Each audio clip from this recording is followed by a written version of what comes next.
आपने शब्द में सुना कि त्रिकुटी में झांक सुरता तो ये पति बुलावे है,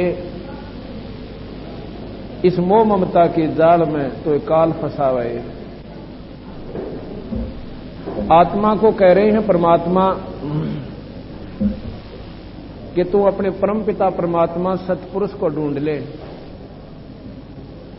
और जो गलत साधना कर रही है, तीन लोक की साधना से तेरी छुटकारा नहीं होगा।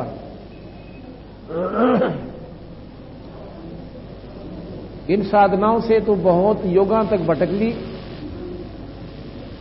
अभी तक तेरा छुटकारा नहीं हो पाया। अपना असली पति ने भूल के, अपने पूर्ण परमात्मा सतपुरुष को भूल के, और तू इस कच्ची साधना में सुख ढूंढ रही है, सुख नहीं दे सकते।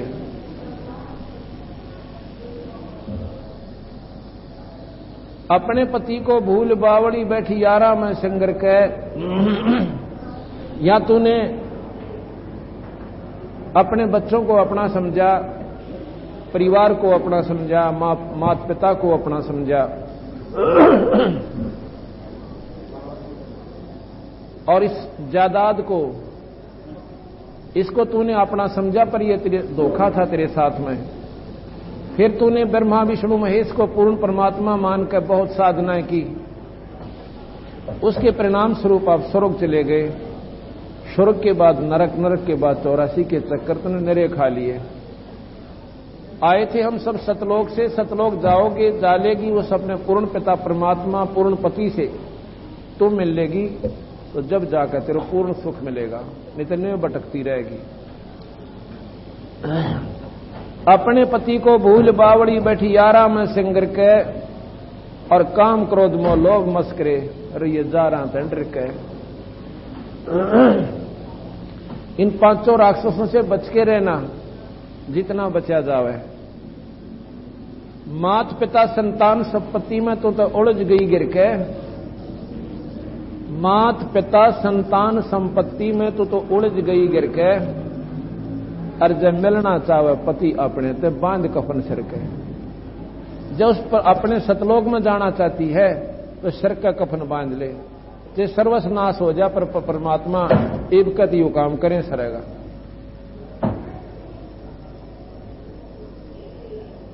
देख जीवती मर के सुरता किसा आनंद आवे। जीवित कैसे मरना होता है?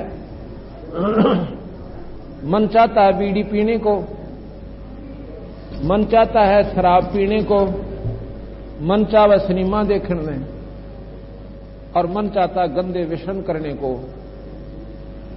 तो इन ते रोक ले इस मन ने।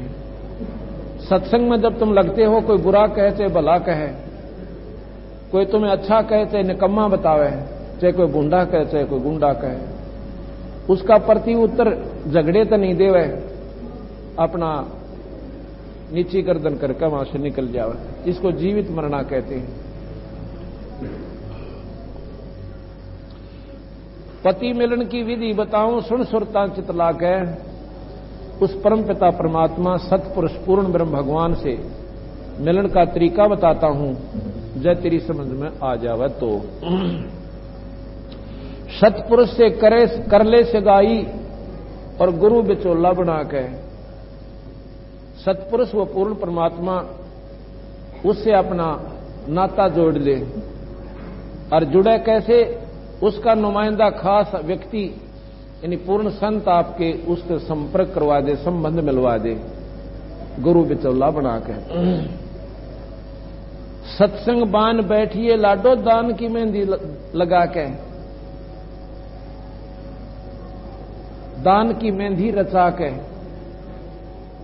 सत्संग में आवा। ये बान होते हैं। जैसे बच्चे को पहले शादी से पहले, क्यों खेतों में काम किया करते थे ज्यादा, कोई मजदूरी करता था वो भी जंगल में, और ज्यादातर पैदल चलते थे। व्यापार बिजनेस वाले लोग भी ज्यादातर बाहर ही घूमना पड़ता था। तो बच्चे की ब्याह से पहले उस लड़की को, लड़के को क्या करते थे? बान्ना बिठाया करते थे। बान उसमें 7 दिन बच्चे को कहीं नहीं जाना होता था, घर से बाहर भी नहीं निकलना होता था। और एक मटना होता है हल्दी जैसा, लगा दो, हल्दी जैसा, चलो ऊपर न पूरा कर, इसको उल्टा कर रहे हैं। तो उस मटना मसल दिया करते थे और उसको शाम ने नवाया करते थे।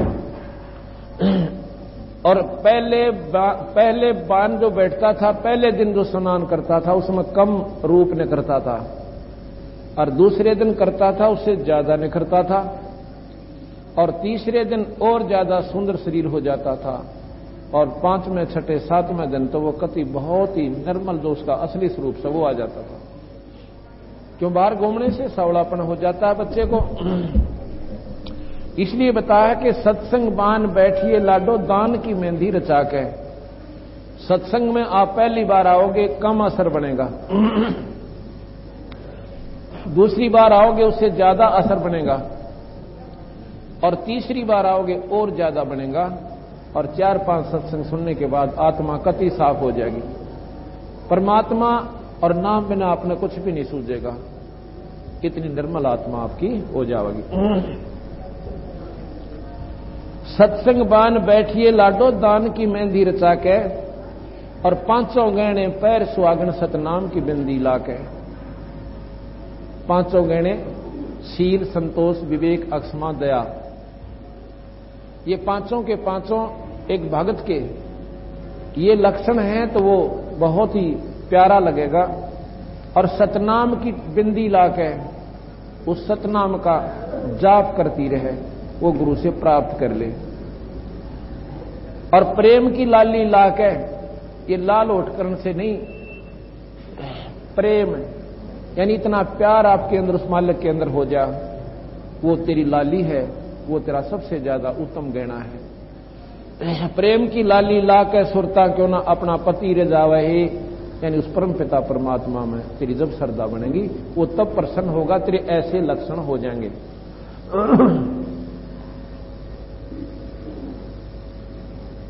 आगे बताते हैं कि जाप अजप्पा जप के, तो थोड़ा कम कर दो, डाउन करो उसको। जाप अजप्पा जप के अपना दहेज बना लिए, अनहद बाजा बाजन लागे फिर खुशी मना लिए। जाप अजप्पा जप के अपना दहेज बना लिए, अनहद बाजा बाजन लागे फिर खुशी मना लिए। अब अजप्पा जाप हम देते हैं, एक सांस का सुमन होता है, उसको सतनाम कहते हैं।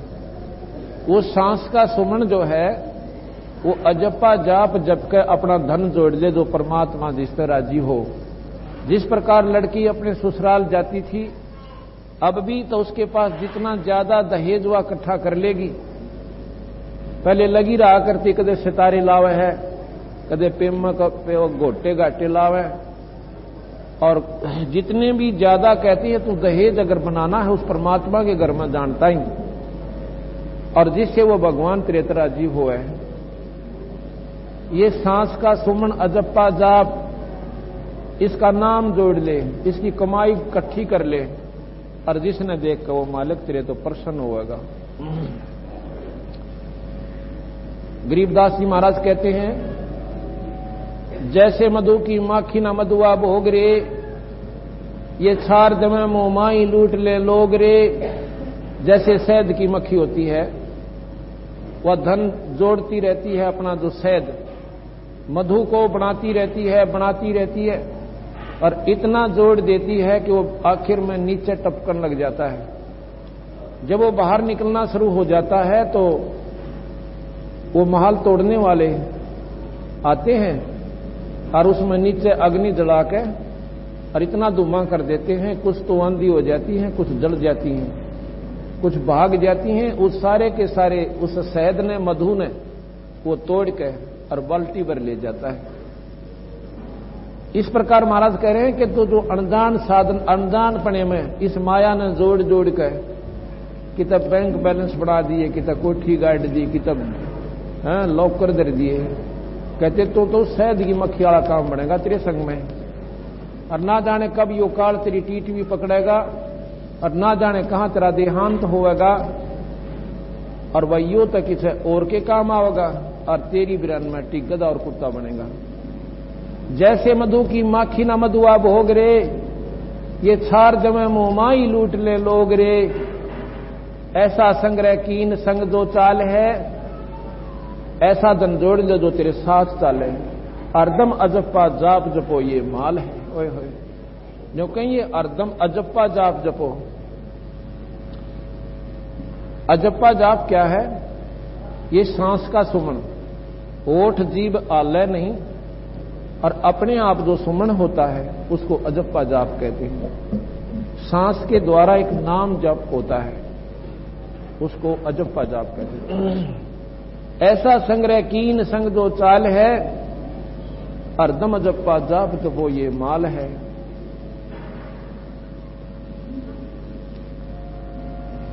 इसको चलाओ।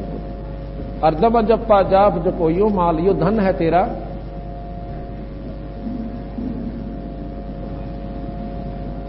अर्दम अजप्पा जाप जपो ये माल है। जाप जप्पा जप के अपना दहेज बना लिए, अनहद बाजा बाजन लाग गए फिर खुशी मना लिए। नीचे बोर्ड में लगाओ। हाँ जी करो शुरू। अनहद बाजा बाजन लाग गए फिर खुशी बना लिए। सांस के अपना जो अजप्पा जाप जपते हैं, इसके प्रभाव से क्या होगा?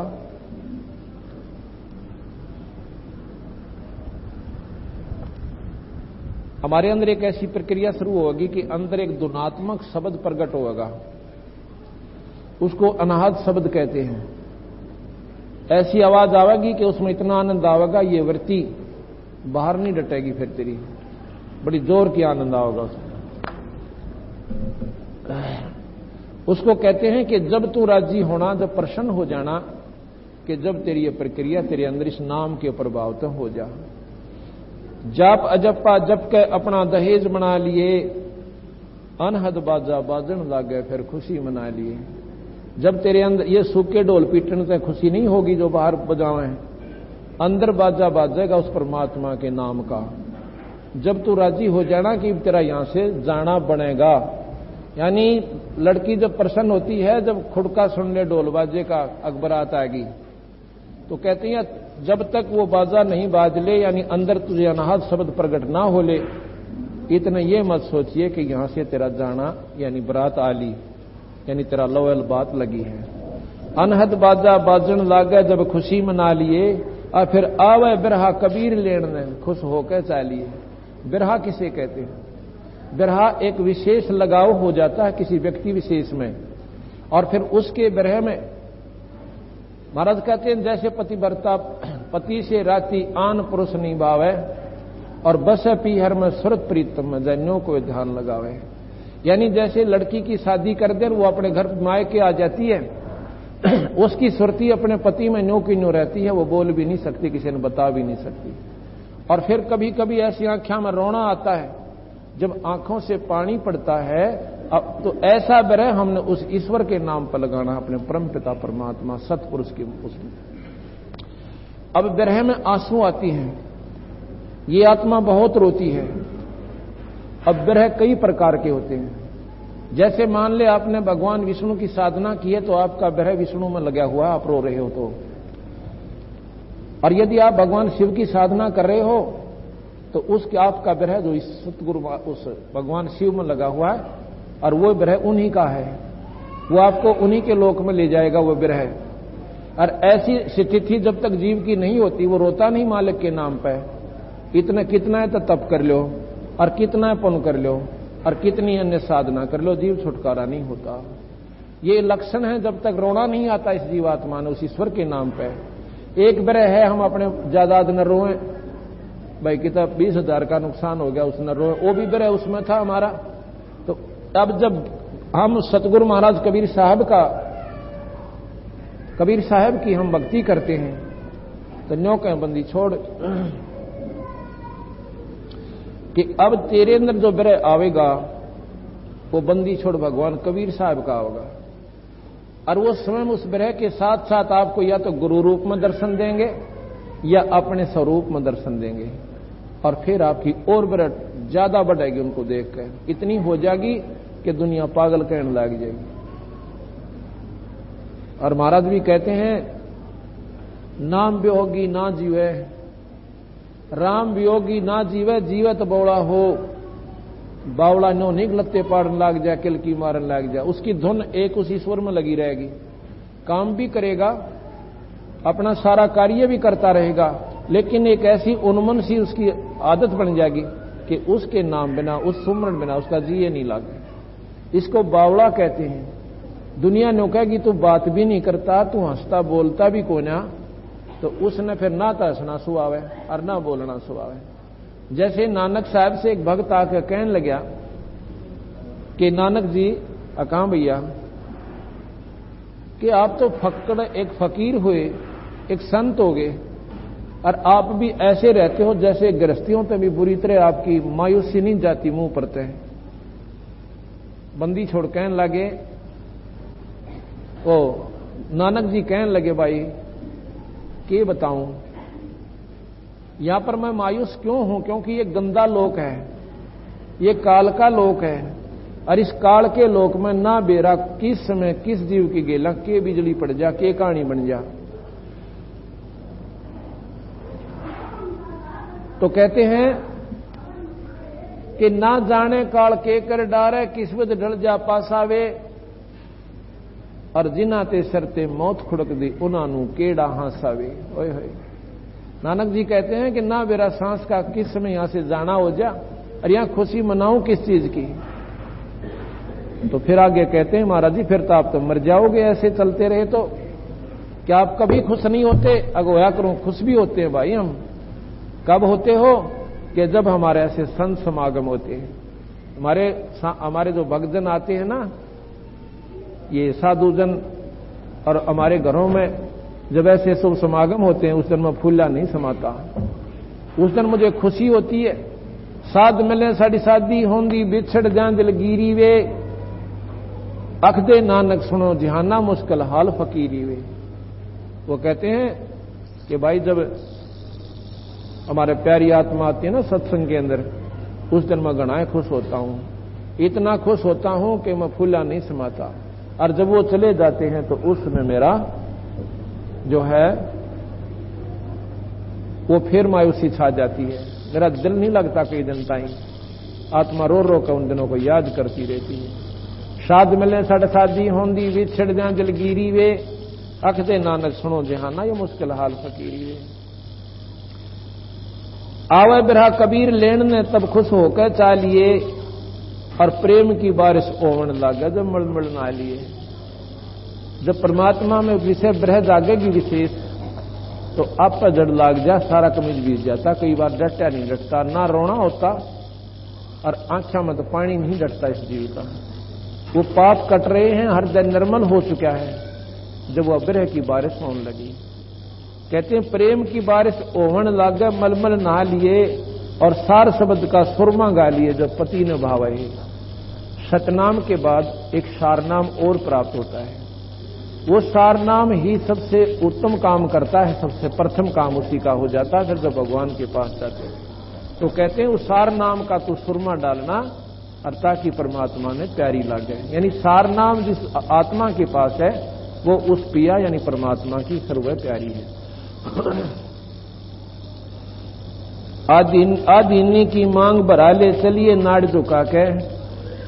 साधु के प्रथम लक्षण होते हैं संत आत्मा के, भक्त आत्मा के, कि वह लड़ाई नहीं करे किसी के लिए, झगड़ा नहीं करे, दो गाली कोई दे उसकी सहन कर ले।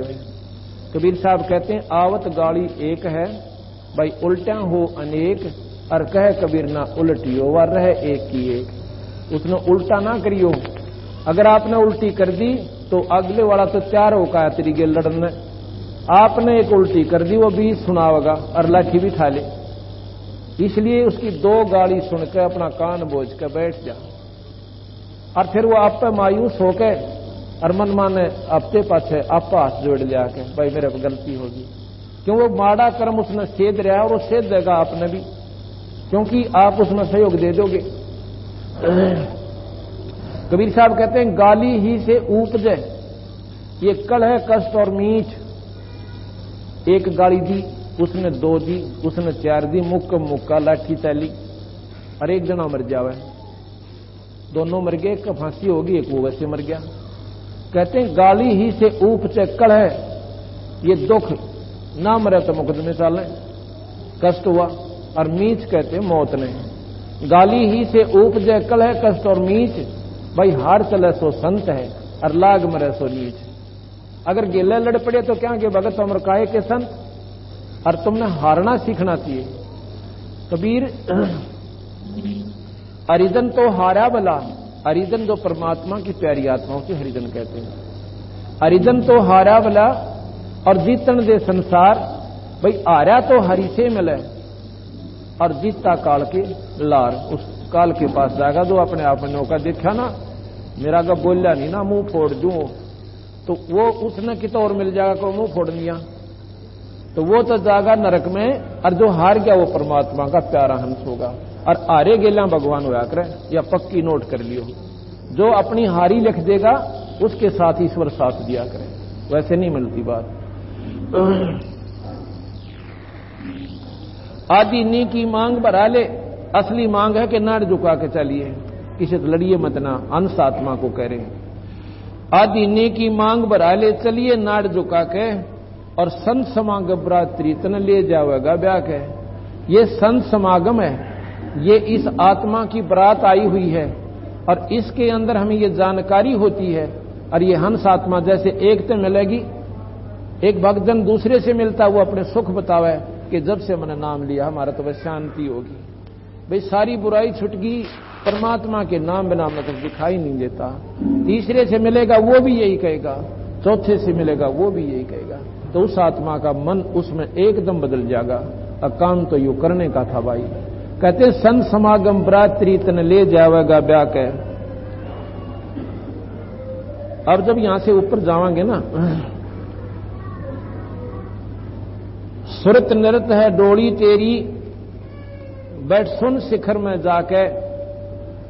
ये सुरत और नृत इस नाम के प्रभाव से, सुमरण की कमाई के दबाव से, ये सुरत और नृत हमारी, सुरत नृत एक सूक्ष्म चाल होती है अंदर, जो समाधि में हम चलते हैं।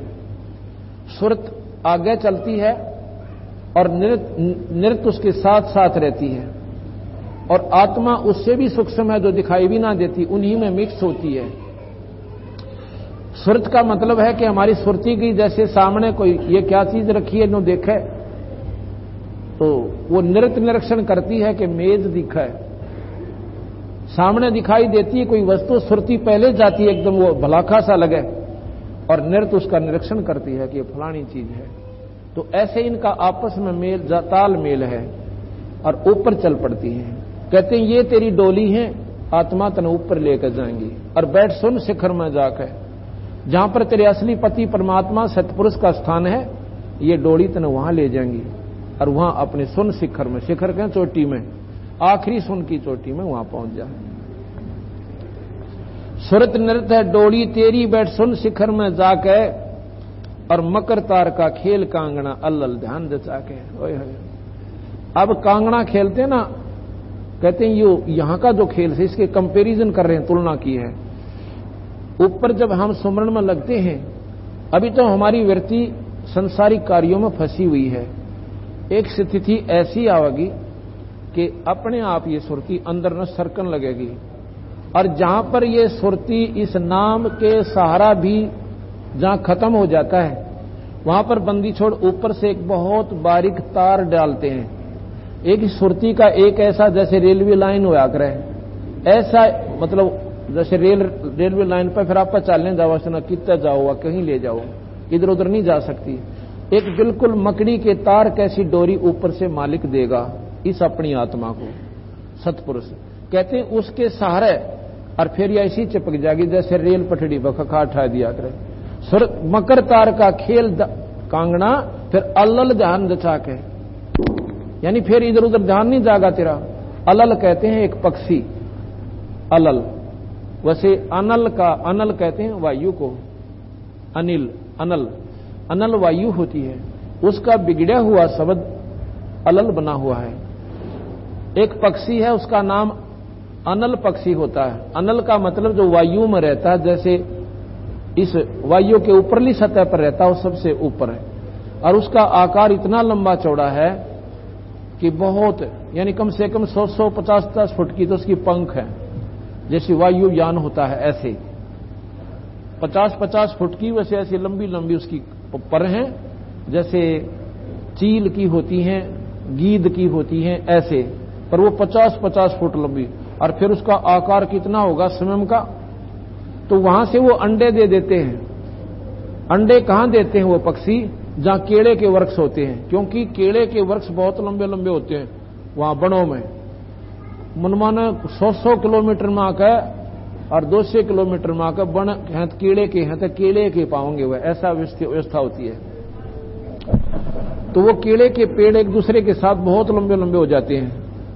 तो वो अंडा जब ऊपर से डालते हैं तो वह मां के गर्भ से आते ही अंडा वायु की घर्षण से वो पक जाता है, और वहां से आता आता इस वायुमंडल में से और केले के वृक्षों पर आकर दैड़ गिरता है। अगर जमीन पर गिरे तो हानि हो सके बच्चे को, तो वो एकदम केले के वृक्षों पर आके गिरता है। अंडा भी अच्छा मोटा हो उनका, एकदम गिरता है, पड़ते ही धीरे धीरे उन केले के पत्तों में से आकर वो नीचे गिरता, द्राम देसी वो फूट जाता है, और फूट कर वो बच्चा उसमें से निकल आता है।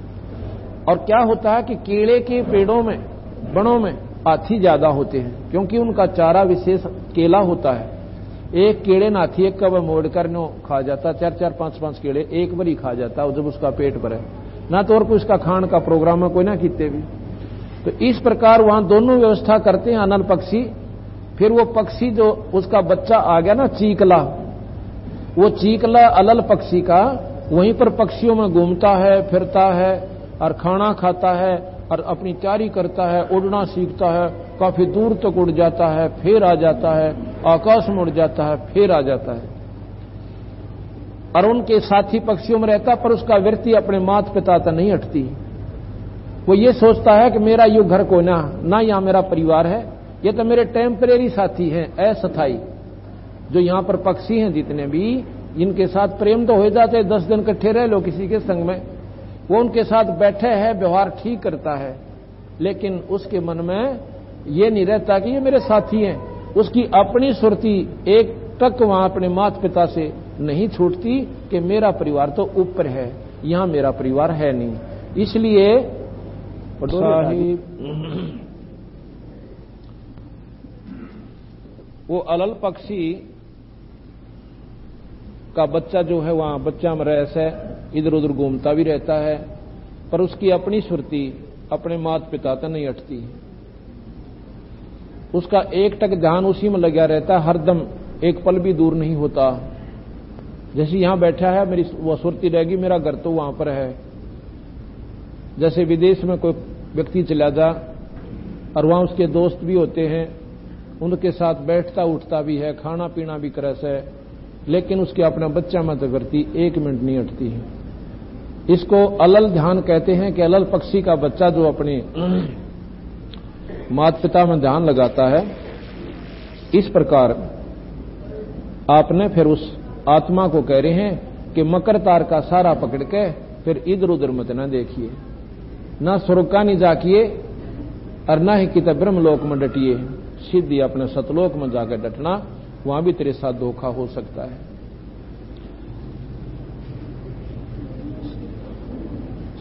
मकर तार का खेल कांगना अलल ध्यान जचा के और बैठ विश्वास सेज बिछा के, बैठ विश्वास सेज बिछा के जो शब्द 6 लावे। कहते हैं उस पिता परमात्मा के प्रगट होने की, यानी धैर्य के साथ आपने इंतजार करनी पड़ेगी, चंचलता मत करिए। विश्वास रूपी सेज बिछा के उस परम पिता परमात्मा शब्द रूपी परमात्मा के प्रगट होने का तो इस सुमन साधना करते रहना और इंतजार करना कि एक दिन जरूर आएगा। जब हमारी सारी प्रक्रिया हो ली, भाई शादी भी होगी और पहुंच भी गए घर पे, फिर पति कहां रह जाएगा, तो इतना विश्वास अगर है, यानी जब हमने नाम ले लिया, हमारी सूरत मालिक में लग गई, सुमन ठीक मिल गया और भाई वो सारा सौदा मिल गया, तो परमात्मा प्रगट होने में देर कहां लगेगी। किसी के बंडाने में, किसी के बहकाने में मत आना के मारे गुरुजी तो 1 मिनट में दिखा दें। इस हथेली पर भगवान होता था, कोई भी ना पानता, इसके गोड्डे रगड़ने पड़ते हैं और विधिवत साधना करनी पड़ती है, जब जाके जीव छुटकारा होता है।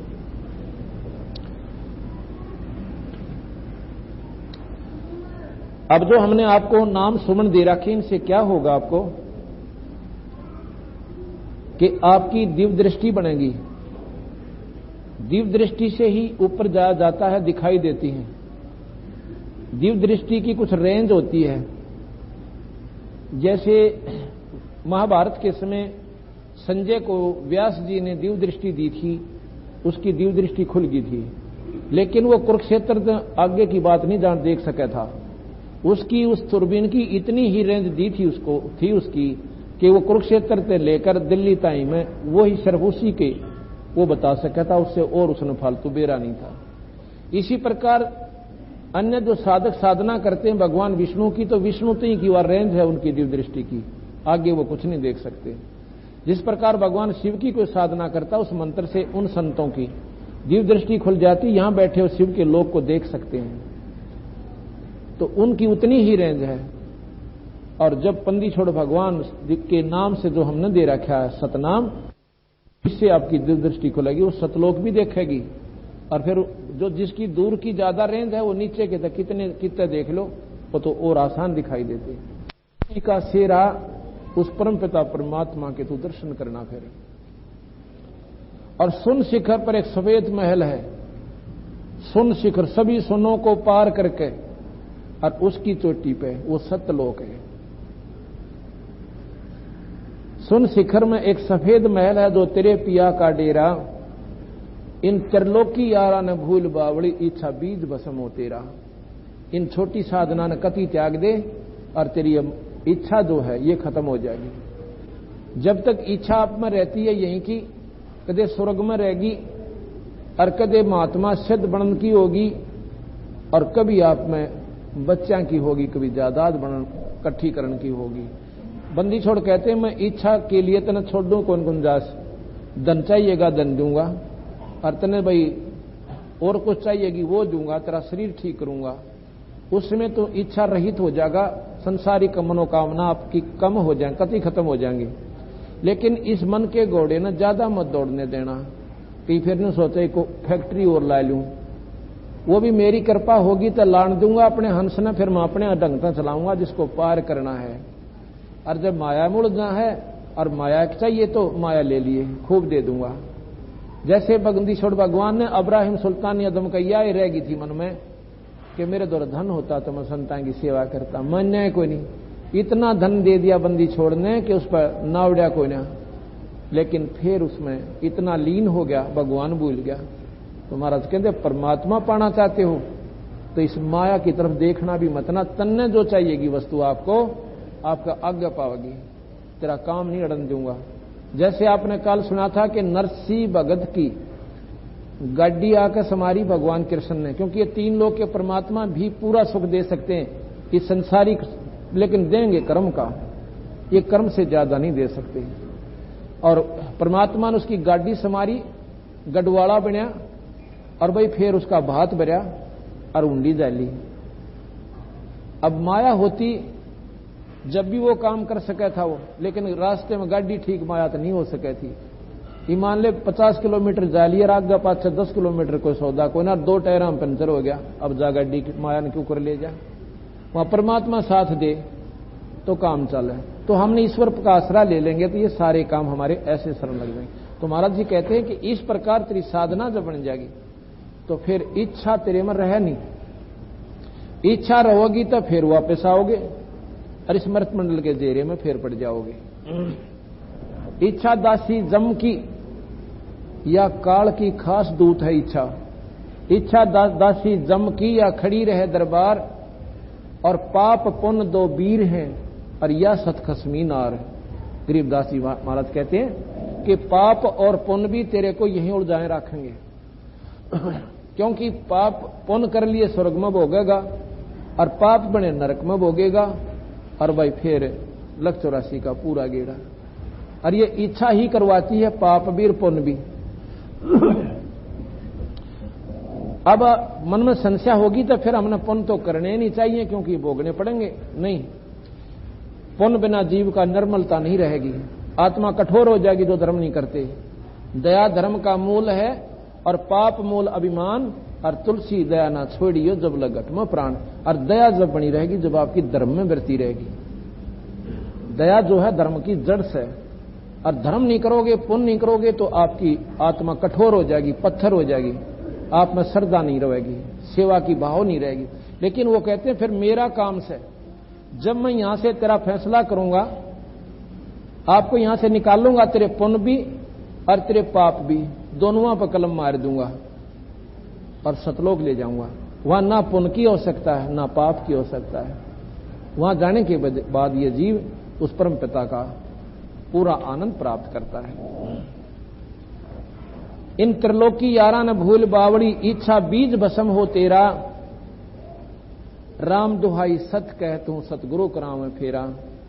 रामपाल हो सतगुरु का चेरा, काल खड़ा लखावे है। इस मोह ममता के जाल में तन काल फसावे है। इस प्रकार, इसको और डाउन करो, लेफ्ट को डाउन करो। इस प्रकार आपने ये सुना कि परमात्मा पाने के लिए हमने किस प्रकार विधि अपनानी चाहिए, ये आपको जानकारी होगी।